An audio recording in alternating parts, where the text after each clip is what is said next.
Halo semuanya, Assalamualaikum warahmatullahi wabarakatuh. Shalom, salam sejahtera bagi kita semua. Perkenalkan, nama saya Tita Permatasari, program studi S1 Akuntansi. Saya akan menjelaskan beberapa subbab dari konsep dasar akuntansi biaya. Pertama ada akuntansi keuangan dan akuntansi manajemen. Yang kedua ada pengertian akuntansi. Yang ketiga ada tujuan dan peran akuntansi biaya. Yang keempat ada karakter informasi akuntansi biaya. Yang kelima akuntansi biaya sebagai sistem informasi. Dan yang keenam atau yang terakhir faktor yang mempengaruhi sistem akuntansi biaya. Masuk pada topik pertama yaitu akuntansi keuangan dan akuntansi manajemen. Baik, yang pertama yaitu akuntansi keuangan. Akuntansi keuangan merupakan cabang akuntansi yang mencatat, meringkas, dan melaporkan informasi keuangan sesuai standar akuntansi untuk pihak eksternal dalam menilai kinerja perusahaan.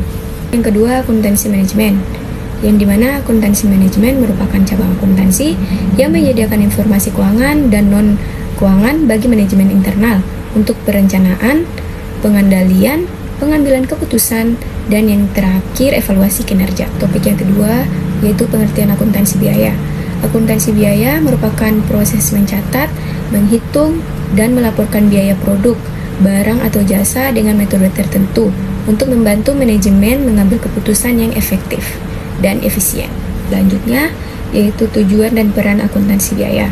Akuntansi biaya menyediakan informasi tentang biaya dengan 3 tujuan pokok, yaitu pokok pertama, penentuan harga pokok produk dan laba rugi periodik. Dan yang kedua ada perencanaan dan pengendalian kegiatan rutin. Dan yang ketiga ada pengambilan keputusan tidak rutin, perumusan kebijakan atau strategi. Dan yang terakhir perencanaan jangka panjang. Karakteristik informasi akuntansi biaya. Yang pertama ada relevan, yaitu informasi harus sesuai dengan kebutuhan manajemen dalam pengambilan keputusan. Dan yang kedua ada objektif, yang dimana disusun berdasarkan data yang nyata bukan opini semata. Dan yang ketiga ada dapat diuji kebenarannya, yaitu informasi bisa diverifikasi oleh pihak lain untuk memastikan keakuratannya. Dan yang keempat ada tepat waktu, yaitu tersedia saat dibutuhkan agar keputusan bisa segera diambil. Dan yang kelima ada akurat, yaitu bebas dari kesalahan sehingga dapat dipercaya sebagai dasar pengelolaan biaya. Selanjutnya, akuntansi biaya sebagai sistem informasi, yang dimana data transaksi diinput melalui proses penentuan biaya, pencatatan dan penggolongan biaya, analisis biaya, pelaporan biaya, serta yang terakhir informasi biayanya di output. Berikut faktor-faktor yang mempengaruhi sistem informasi akuntansi biaya. Ada 2 faktor, yaitu faktor internal dan faktor eksternal. Yang dimana faktor internal ada beberapa poin. Yang pertama ada tujuan sistem. Sistem disesuaikan dengan kebutuhan perusahaan, apakah untuk pengendalian biaya, perencanaan, atau penentuan harga pokok. Yang kedua ada skala operasi perusahaan. Semakin besar skala usaha, semakin kompleks pula sistem informasi biaya yang dibutuhkan.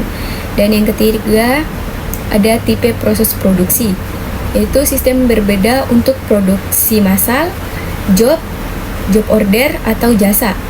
Dan yang keempat ada banyaknya produk yang dihasilkan. Semakin beragam produk, semakin rinci sistem informasi biaya yang harus diterapkan. Yang berikut faktor eksternal. Yang pertama ada organisasi profesi, itu standar akuntansi dari asosiasi profesi, misalnya IEI atau Ikatan Akuntansi Indonesia yang mengaruhi rancangan sistem. Yang kedua ada peraturan perundang-undangan perpajakan, itu aturan hukum dan pajak menentukan cara pencatatan dan pelaporan biaya agar sesuai dengan regulasi.